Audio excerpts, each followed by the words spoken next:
الحمد لله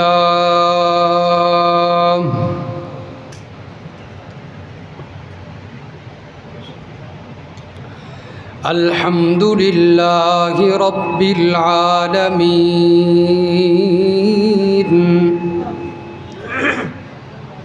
والعاقبة للمتقين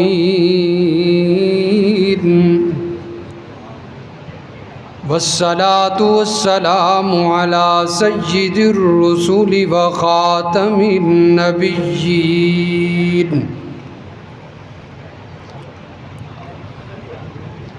وعلى آله وأصحابه أجمعين، خصوصاً على الخلفاء الراشدين المهديين والذين اتبعوهم بإحسان إلى يوم الدين. أما بعد، فقد قال الله تبارك وتعالى في كلامه المجيد والفرقان الحميد. أعوذ بالله من الشيطان الرجيم. بسم الله الرحمن الرحيم. وهو الذي أنشأ جنات معروشات وغير معروشات والنخل والزرع مختلفا أكله والزيتون والرمان متشابها وغير متشابه، كلوا من ثمره إذا أثمر وآتوا حقه يوم حصاده ولا تسرفوا إنه لا يحب المسرفين. سبحان ربك رب العزة عما يصفون وسلام على المرسلين والحمد لله رب العالمين.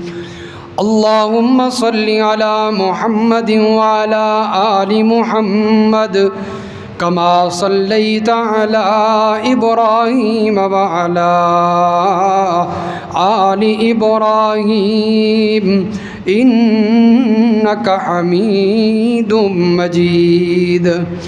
اللهم بارك على محمد وعلى آل محمد كما باركت على إبراهيم وعلى آل إبراهيم إنك حميد مجيد.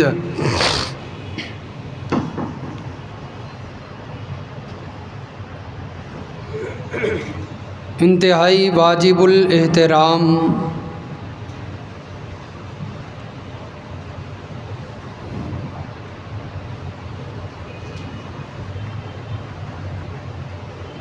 محترم بزرگوں، عزیز دوستوں، نوجوان بھائیوں، السلام علیکم۔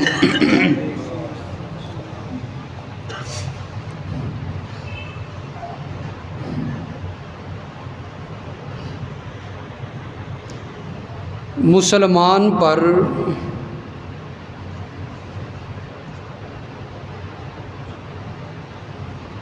جو عبادات مقرر کی گئی ہیں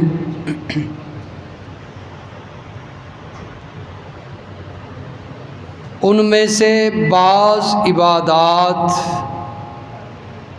بدنی کہلاتی ہیں،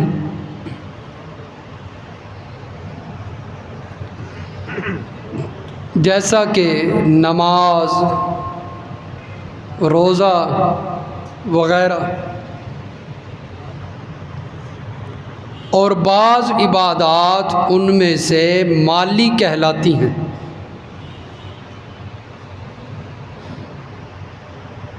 جیسے کہ زکوٰۃ ہو گئی، صدقہ ہو گیا، عشر وغیرہ ہو گیا،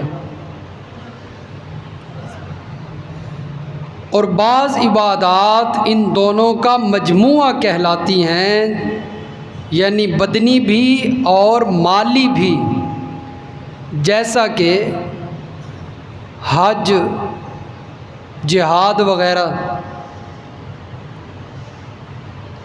ان میں دونوں قسمیں پائی جاتی ہیں۔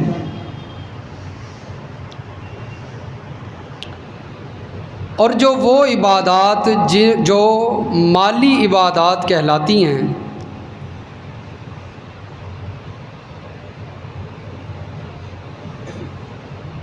ان میں سے ایک اہم عبادت ہے زکوٰۃ۔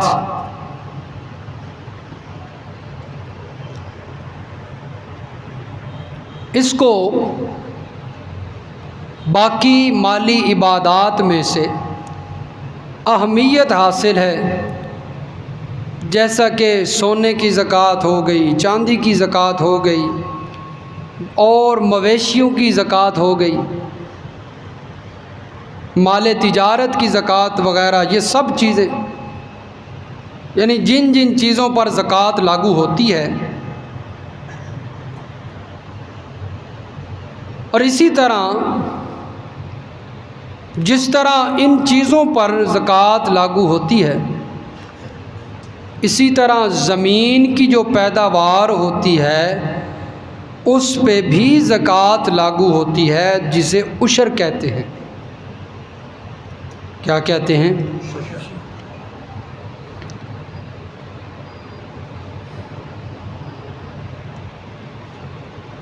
یعنی وہ پیداوار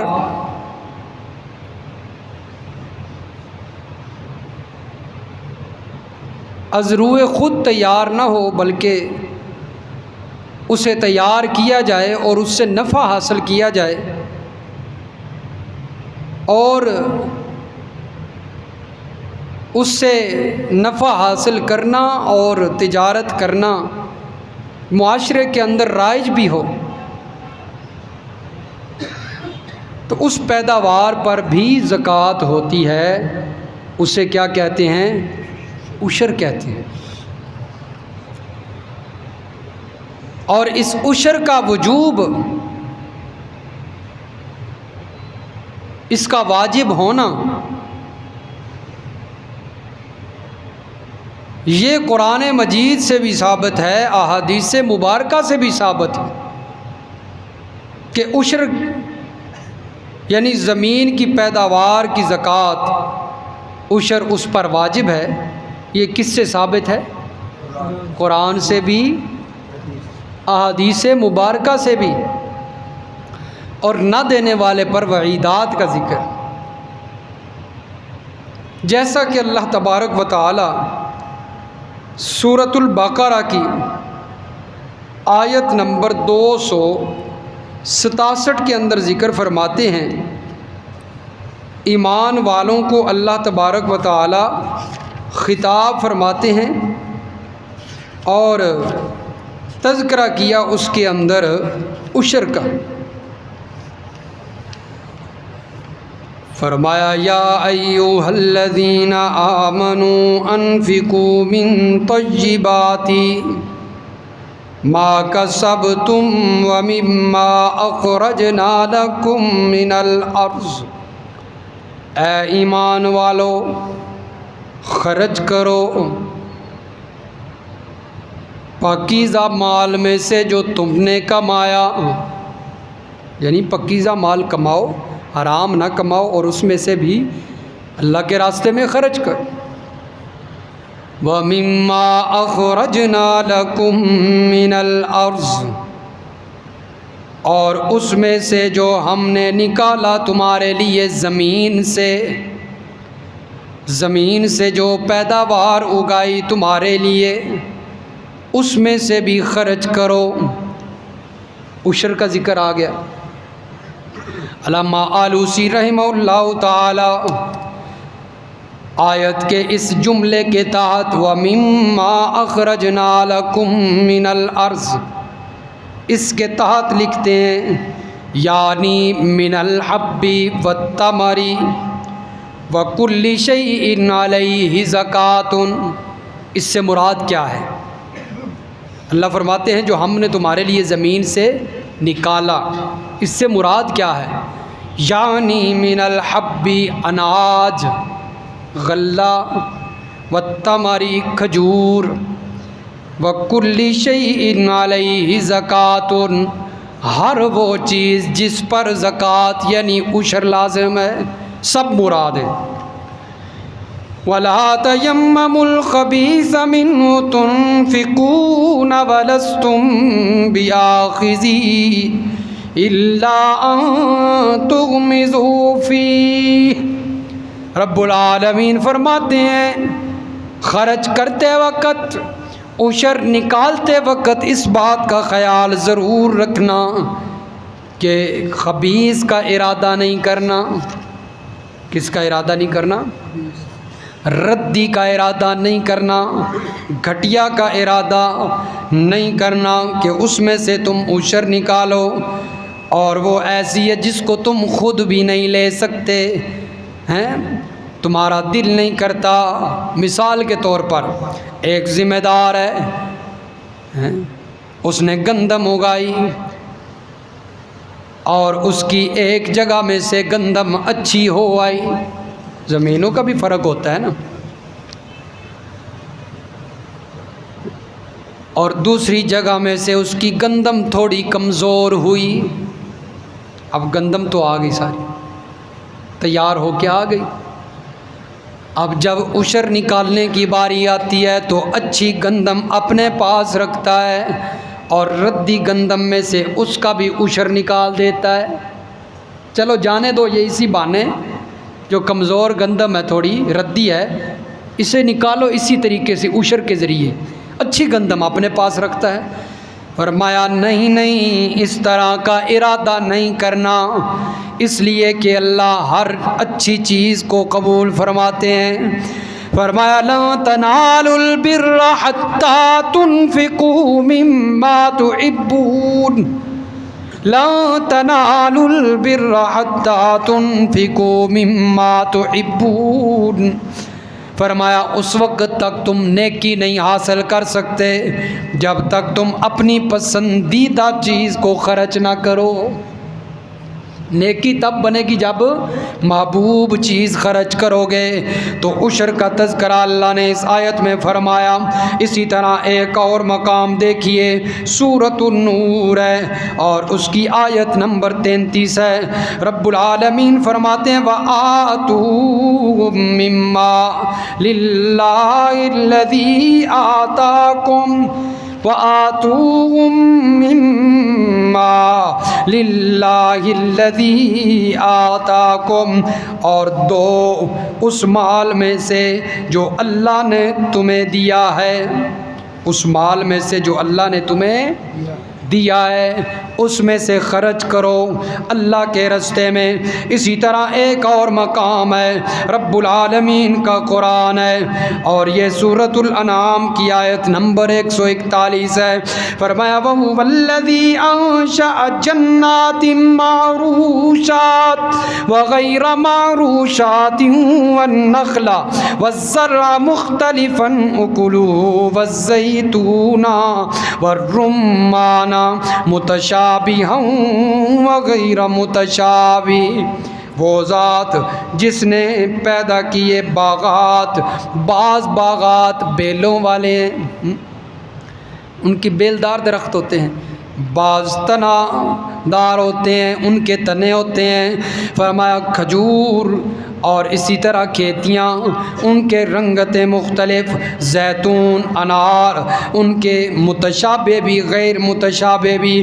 فرمایا جس طرح کے بیوں کلوا من ثمرہ اذا اثمر وآتوا حقہ، کھاؤ ان پھلوں میں سے جس وقت وہ پھل لے آئیں، وآتوا حقہ یوم حصادہ، اور اس کے کٹنے کے دن اس کا حق ادا کرو۔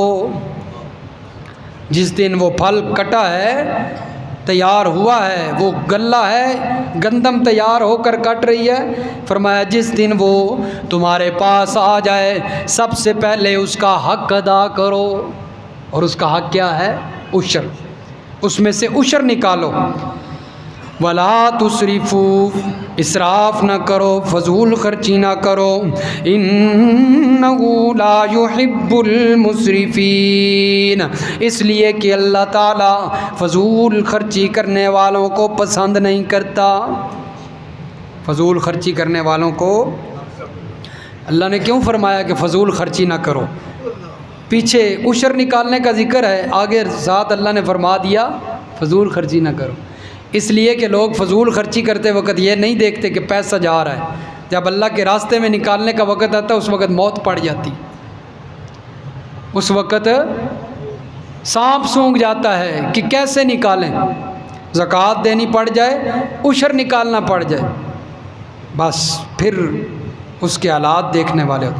اور جب فضول خرچی کرنے کا وقت آتا ہے، کوئی رسم و رواج ہو، شادی بیاہ ہو، یا کوئی اور جو ہے وہ تہوار ہو منایا جا رہا ہو، اس میں یہ نہیں دیکھنا کہ لاکھوں روپیہ لگ رہا ہے، اس کی پرواہ نہیں، لیکن جب اللہ کے راستے میں اس کا حق دینے کا وقت آتا ہے پھر جو ہے وہ، اس لیے فرمایا فضول خرچی نہ کرو، اللہ کا حق ادا کرو۔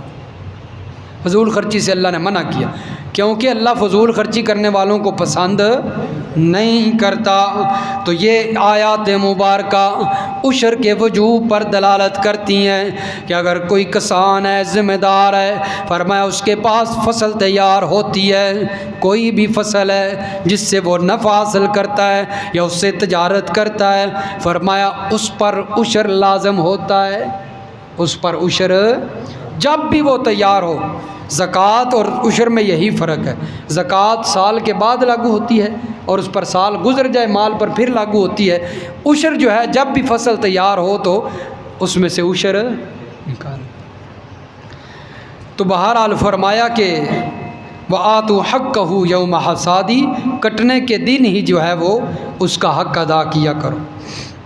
ہونا تو یہ چاہیے کہ بندہ جب تیار ہو، گندم ہے ابھی ادھر ہی پڑی ہے، اور عشر کی تیاریاں شروع کر دے، گھر میں بعد میں پہنچے پہلے عشر نکال دے، کیونکہ جب گھر میں چلی جائے نا اور بڑھولوں میں ڈال دی جائے پھر عشر نکالنا مشکل۔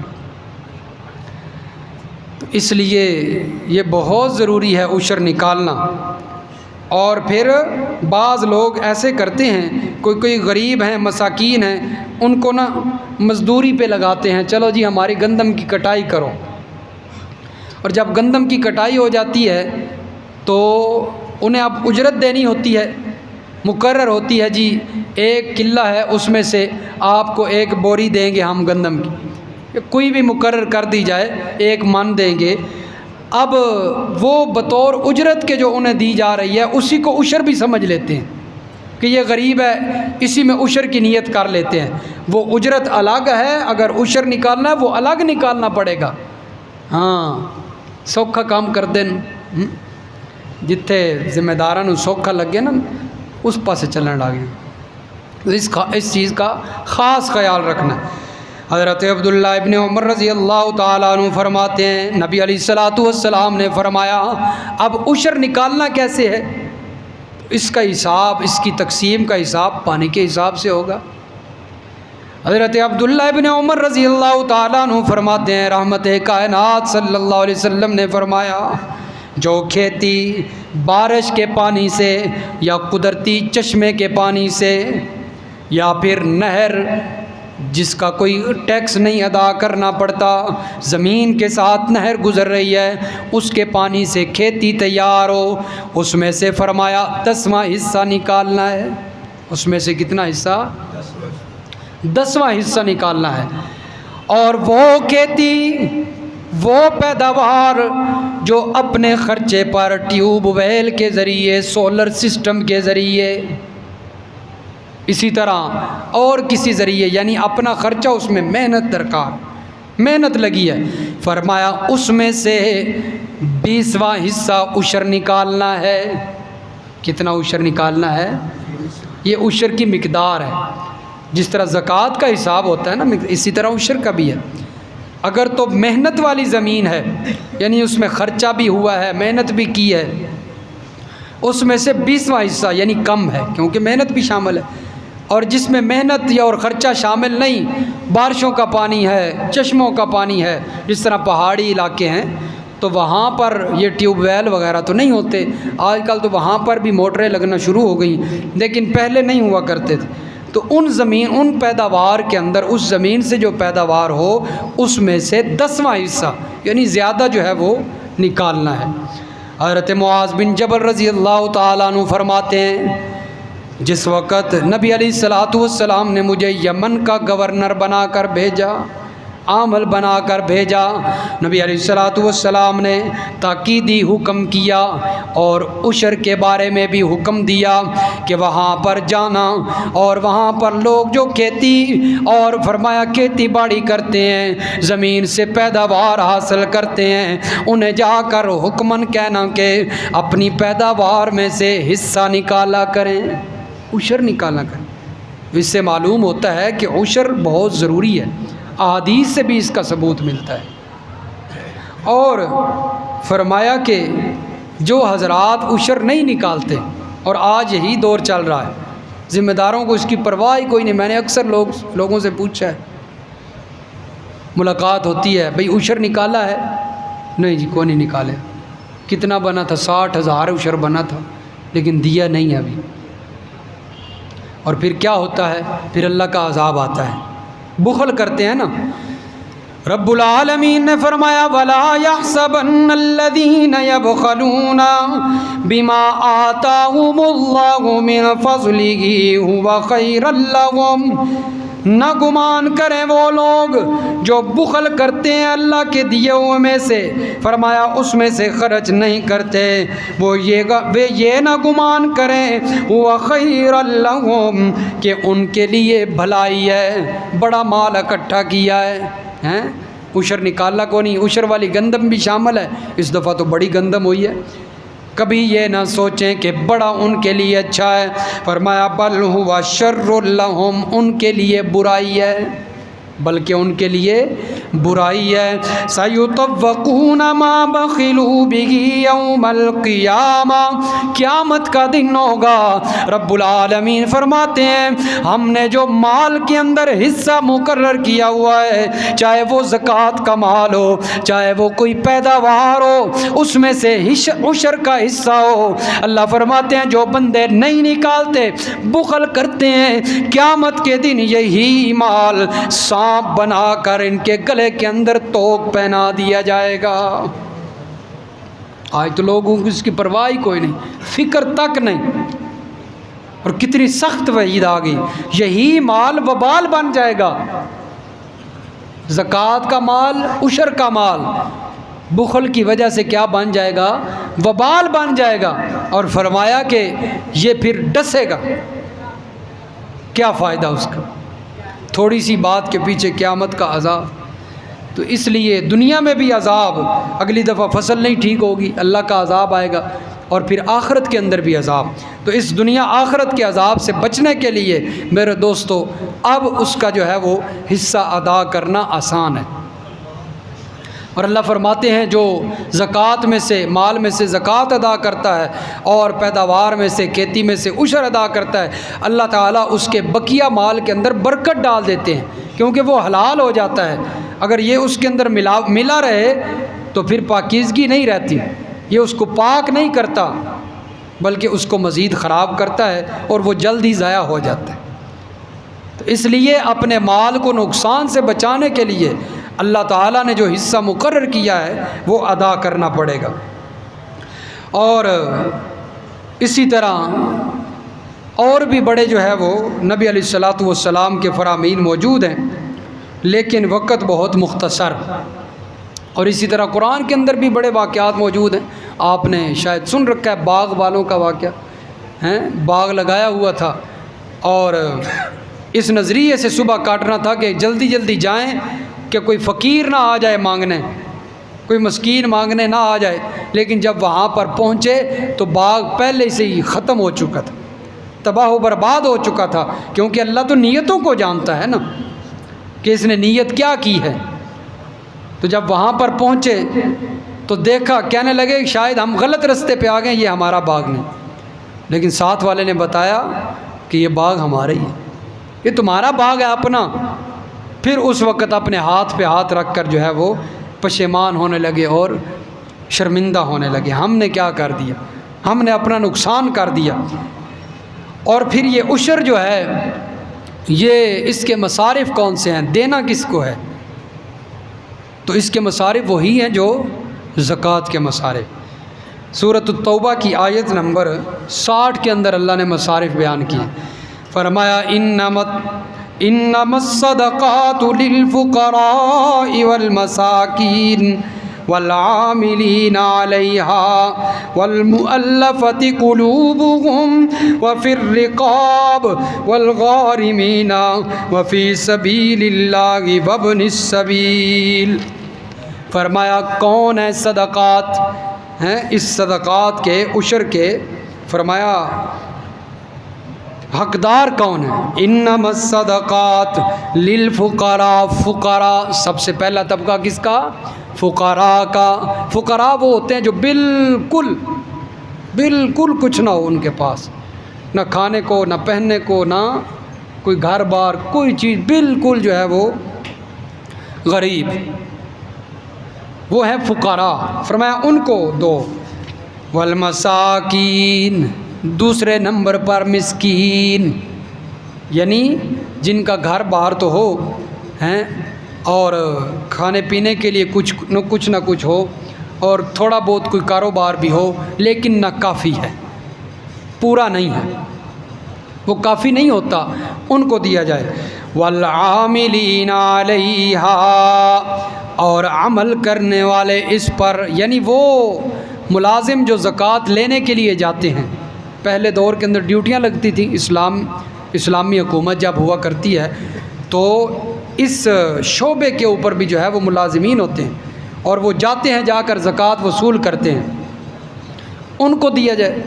فرمایا ان کو والمؤلفۃ قلوبہم، اور وہ لوگ فرمایا جن کے بارے میں تم محبت رکھتے ہو، تمہارے دلوں کے اندر ان کی محبت ہے، یعنی کفار، وہ کفار کہ جس کی محبت آپ کے دل میں ہے اور آپ چاہتے ہیں کہ یہ مسلمان ہو جائے، فرمایا اس کو یہ چیز دو، عشر دو، زکوٰۃ دو، تاکہ اسی وجہ سے وہ مسلمان ہو جائے، اس خیر خواہی کی وجہ سے۔ اسی طرح وہ نئے مسلمان جو ابھی تازہ جو ہے وہ مسلمان ہوئے ہوں، ان کو دیا جائے تاکہ وہ واپس کفر کے اندر نہ لوٹ جائیں، ان کے حالات ہیں، ان کے حالات کو خوشحال کیا جائے تو وہ اسلام پر باقی رہیں گے۔ اس نظریے سے بھی زکوٰۃ اور عشر ان کو دیا جا سکتا ہے۔ وفی الرقاب، فرمایا غلاموں کے آزاد کروانے میں، اب تو غلام ہیں کوئی نہیں، پہلے دور میں غلام ہوا کرتے تھے۔ بعض دفعہ مسلمان، جس طرح کہ حضرت بلال کے بارے میں آپ سنتے ہیں، یہ غلامی سے جو ہے وہ آزادی کی طرف آئے ہیں، حضرت ابوبکر رضی اللہ تعالیٰ نے ان کو آزاد کروایا، تو یہ غلامی سے، تو غلام مسلمان جو کفار کے ہاں قید ہو جائیں، ان کو غلامی سے آزاد کروانے کے لیے زکوٰۃ دی جا سکتی ہے، یعنی وہ جتنے پیسے مانگیں وہ دے کر زکوٰۃ کے پیسے ان کو آزاد کروایا جا سکتا ہے، عشر جو ہے وہ دے کر آزاد کروایا جا سکتا ہے۔ پر اسی طرح کوئی مسلمان دشمن کی قید میں چلا جائے اور دشمن بہت زیادہ ڈیمانڈ کرے کہ مجھے اتنے پیسے دو ہیں، تو پھر بھی زکوٰۃ کے پیسوں سے، عشر کے جو ہے وہ کھیتی ہے اس کے پیسوں سے وہ واپس کروایا جا سکتا ہے۔ والغارمین، مقروض، یعنی جن پر بہت زیادہ قرض آ گیا ہو اور وہ قرض کے اندر دب چکے ہوں اور کوئی راستہ نہیں ان کے پاس، کوئی کاروبار نہیں کہ وہ قرض اتار سکیں، فرمایا اس مسلمان بھائی کا زکوٰۃ کے ذریعے عشر کے پیسوں سے قرض اتاریں۔ وفی سبیل اللہ، اور اللہ کے رستے کے اندر، اور اللہ کے رستے کے اندر جو لوگ ہیں مجاہدین، ان کے لیے اسلحہ کا بندوبست کیا جائے تاکہ وہ اسلام کے لیے، اسلام کی خاطر جہاد کریں اور اعلاء کلمت اللہ ہو، اسلام کا بول بالا ہو، مجاہدین کی خدمت کریں زکوٰۃ کے ذریعے اور اپنے عشر کے مال کے ذریعے۔ فرمایا ان کو اسلحہ خرید کے دیں اور جو ہے وہ ان کی ضروریات۔ اور فرمایا وابن السبیل کے اندر ہی مدارس کے طلباء بھی آتے ہیں، وہ بھی مسافر ہیں۔ وابن السبیل یعنی رستے کا بیٹا، مسافر، مجاہدین اور اسی طرح مدارس کے طلباء، ان کو جو ہے فرمایا دی جائے۔ وابن السبیل فریضۃ من اللہ، اور فرمایا یہ اللہ کی طرف سے فرض کردہ ہے، معمولی نہ سمجھنا، تار چھاڑ دو، معمولی نہ سمجھنا، یہ اللہ کی طرف سے فرض کردہ ہے۔ جس طرح کہ آپ نے شروع کے اندر جو ہے وہ سن بھی لی ہیں، آیات جو آئے تھے انہوں نے سن لی ہیں، جو نہیں آئے تھے وہ ویڈیو کے اندر سن لینا۔ تو عشر کی فرضیت قرآن سے بھی ثابت ہے اور احادیث مبارکہ سے بھی ثابت ہے، اور جو نہیں نکالتا اس کے لیے قرآن و حدیث کے اندر وبال اور وعیدات بیان کی گئی ہیں۔ اللہ سمجھ نصیب فرمائے، عمل کی توفیق عطا فرمائے۔